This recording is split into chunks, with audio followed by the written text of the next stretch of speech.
Good morning. Who was St. Thomas Aquinas? Combining the theological principles of faith with the philosophical principles of reason, St. Thomas Aquinas ranked among the most influential thinkers of medieval scholasticism. He was an authority of the Roman Catholic Church and a prolific writer. The son of Count Aquino, St. Thomas Aquinas was born in 1225 in the Kingdom of Sicily, Italy.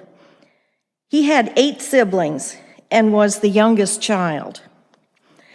Before St. Thomas Aquinas was born, a holy hermit shared a prediction with his mother, foretelling that her son would enter the order of friars preachers, become a great learner, and achieve unequaled sanctity. Following the tradition of the period, St. Thomas was sent to the Abbey of Mount Cassino to train among the Benedictine monks when he was only 5 years old. He remained at the monastery until age 13, where he spent the next 5 years completing his primary education at a Benedictine house in Naples. During those years, he studied Aristotle's works, which would later become a major launching point for his own study of philosophy. In 1239, St. Thomas Aquinas began attending the University of Naples.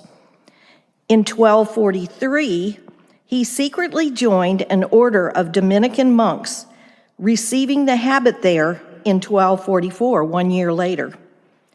When his family found out, they felt so betrayed that he turned his back on the principles to which they subscribed that they kidnapped him, keeping him imprisoned for an entire year, attempting to deprogram him.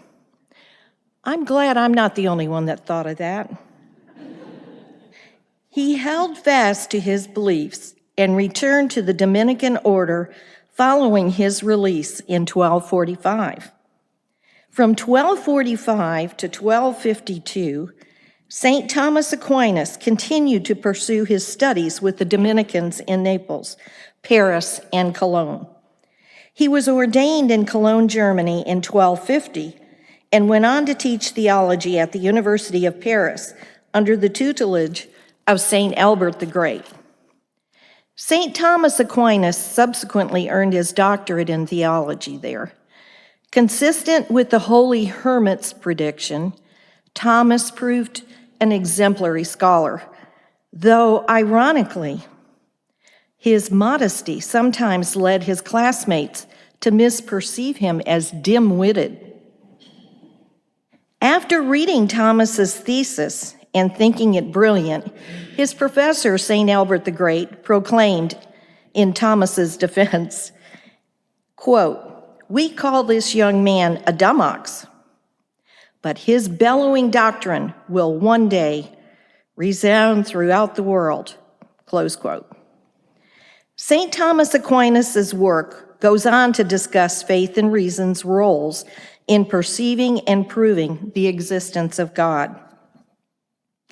St. Thomas met Pope Gregory X at the University of Paris, and Pope Gregory invited him to attend the Council of Lyons II in 1274. According to Joseph F. Kelly's, one of the church's biggest what-ifs occurred when St. Thomas died on his way to the Council of Lyons II.